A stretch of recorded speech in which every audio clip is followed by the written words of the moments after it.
and what what led me to be a Christian animist, I felt that it was really, really important that we followed that with something very practical, and that each of us could perhaps begin to use and explore. And the Shalom Circle has been something I've been working with for a number of years now, which I call, giving Christian animist focus to thinking, seeing, gathering, and living.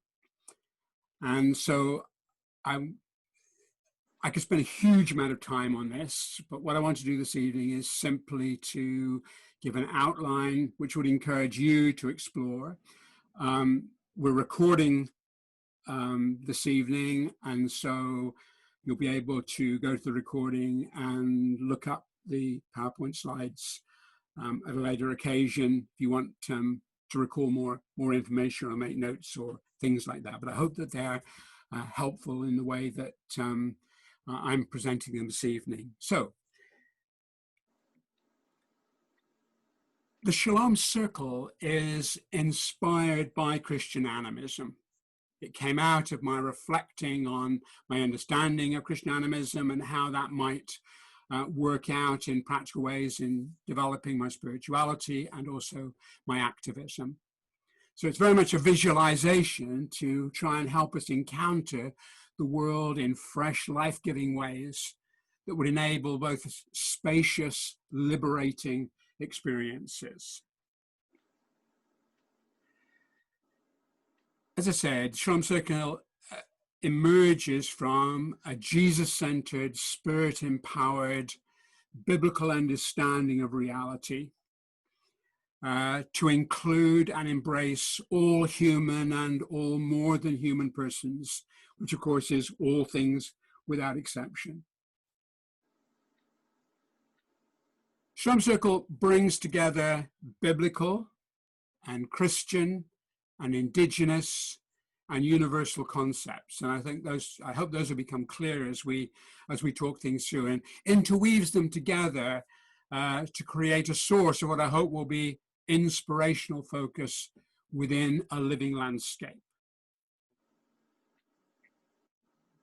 It offers space for contemplation, for spiritual imagination, for eco-relationships, for ritual, for encounter, alongside activist spirituality, which I'm also really passionate about, watershed discipleship, and nurturing environment as community.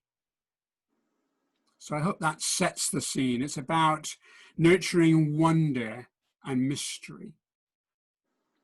And it can embrace the whole cosmos, and at the same time, we can find it nesting in the most secret places of our heart and our mind. So, leading up to sort of setting out the way I see and understand the Shalom Circle, I thought if I just talk through some of the components that go to bring about its wholeness.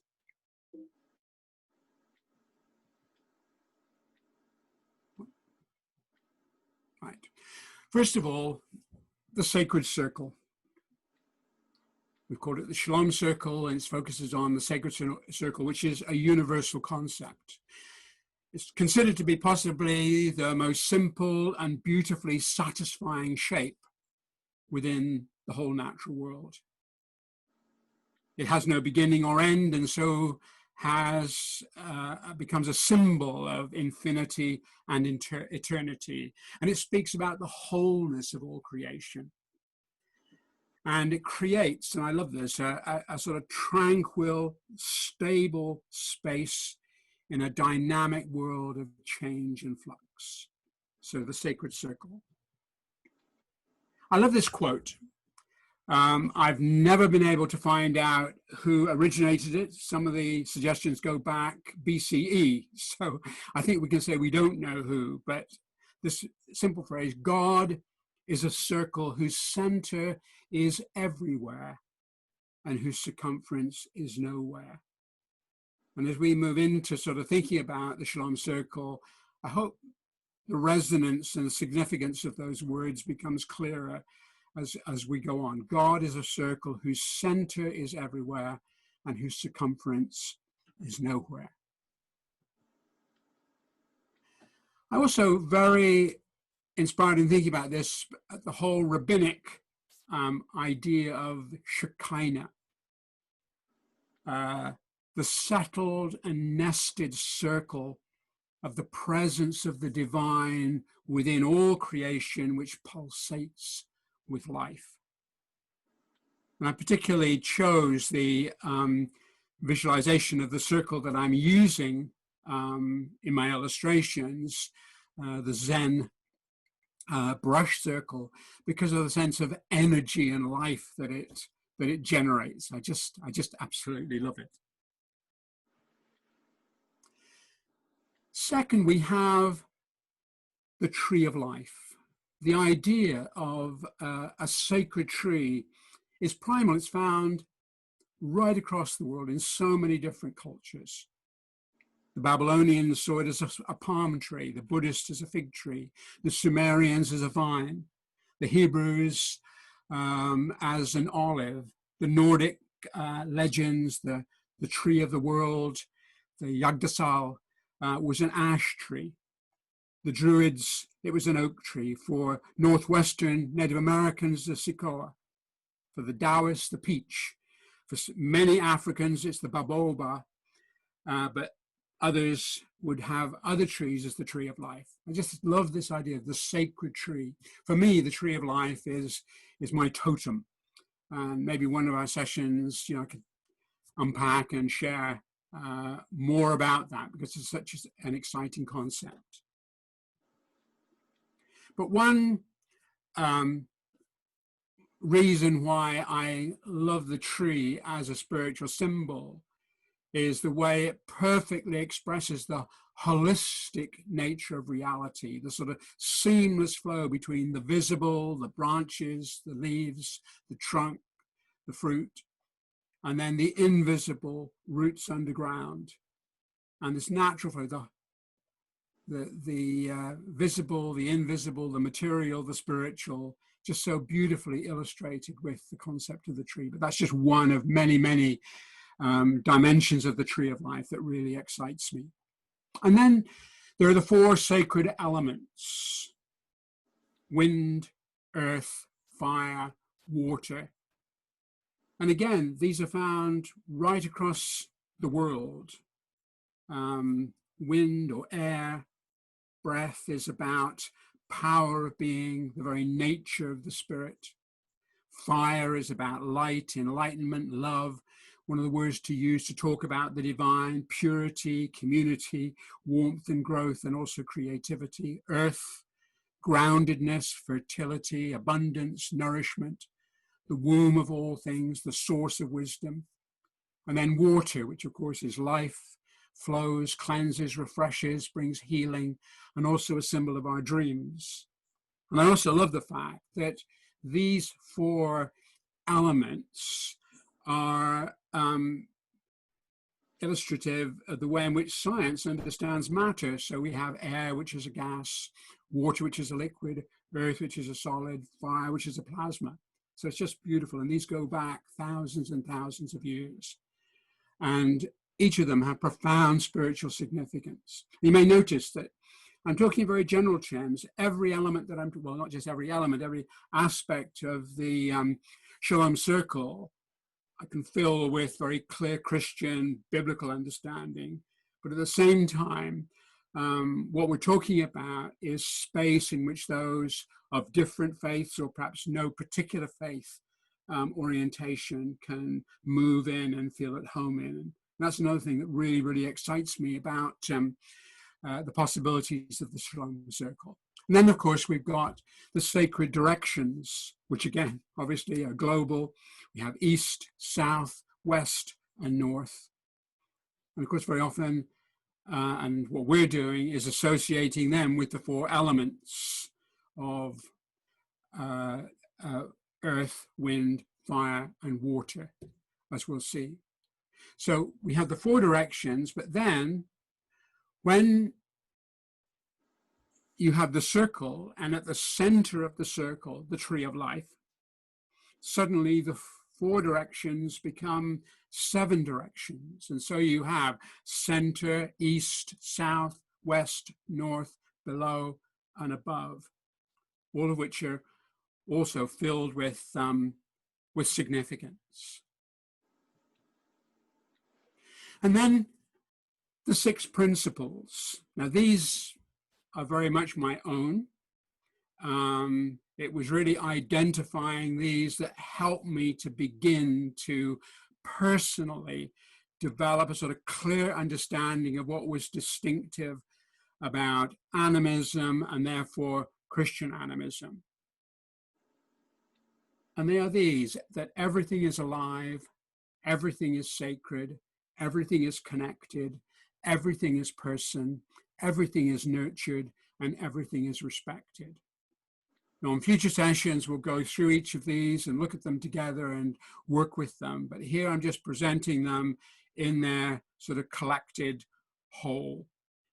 And I believe that you can take these six principles to any tribal or indigenous community on the planet and reflect with them, and they will connect with them. Now, they may well interpret them and work with them and understand them in unique and distinct ways, but these six principles will be significant. And also, as a Christian animist, all of these six principles can be completely affirmed by looking at the biblical text and Christian tradition. So they play a really, really important part in certainly my understanding of Christian animism and with the shape of the Shalom circle. And then we've had the circle, now we have the Shalom dimension. This biblical concept has shaped my spiritual journey for the last 53 years. And it is through my passionate pursuit of Shalom that I came to identify as a Christian animist. Now, Shalom, as probably many of you know, is usually translated as peace. But the words wholeness, completeness, integratedness are much more accurate.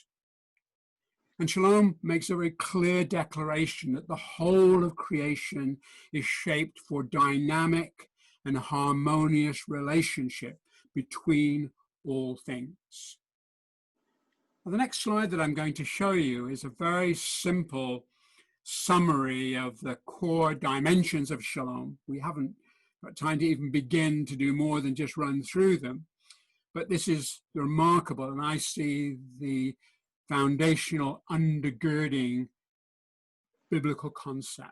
So we have the wholeness of Shalom, which has three essential requirements: physical well-being, justice in relationship, integrity and character. 4, relationships with God, with and within myself, with other human beings, and with the whole of creation. And then 6 responses: to seek Shalom, proclaim Shalom, make Shalom, live Shalom, pray Shalom, expect Shalom. And so much is in there. And as I work and explore the concept of Christian animism, I just find these Shalom dimensions just flow alongside everything I do. So Shalom provides the kind of ethos of the Shalom circle. Now, having put the components out there for you to reflect on, let's bring them together and explore the shape of the Shalom circle. For me, the Shalom circle begins with the Celtic cross. Very familiar to all of us. Let me just reflect on the Celtic cross for a moment. Now, this may surprise you, but actually as a Christian, I find the symbol of the cross as a Christian symbol seriously problematic. I won't go into more detail at this point other than to say it is rarely used within the Christian community until the 10th century, and subsequently was exploited by imperialism and racism. but we can talk more about that on another occasion, unless you want to do that after, when we're in the plenary. However, the Celtic cross is a truly indigenous symbol, possibly predating Christianity itself. It emerges from the mists of 5th century post-Roman Britain. We see a circle with a cross superimposed on it. It emphasizes nature's interconnectedness. There maybe have other meanings as well. It identifies the 4 major directions and almost certainly the 4 elements as well. And I love the idea that the cross feature on the circle suggests the movement of the sun from dawn till dusk, and also the solstices and the equinoxes. So it's a very, very dynamic symbol and image. Now, Celtic Christians, it appears, took these indigenous concepts and re-emphasized aspects of them. And I'm just making 3 observations. There are many more we could make. That the circle cross kind of illustrates divine love embracing all creation. That the circle, taking on the shape of the sun, emphasizes the resurrection. We know that there was a Celtic Christian legend story that if you looked at the sunrise on Easter morning, you would see the sun dancing for a moment on the horizon before it rose higher into the sky. And then we have the standing crosses, the high crosses. And I got reason to believe they may well also have been representations of the tree of life, with the cross and the circle being the sort of the branches and the foliage. So this is what we're working with in thinking about the Shalom circle. So if you lay it horizontal on the ground, you'll see from the graphic that it provides the circle of life, the tree of life. And remember, the cross was a tree. I mean, Acts and certainly in the book of Revelation, the cross is spoken of as the tree. And then the 4 directions and the 4 elements. So these are just naturally coming from the shape of the Celtic cross. And then we can, to that shape, add the other dimensions that we've talked about. So again, we have the circle. We have the tree of life at the center. We have the 4 directions of east, south, west, and north. And then the other 3, center, below, and above. We have the 4 elements, and we have the 6 principles. And the understanding that the whole space flows with the Spirit and Shalom infusing everything.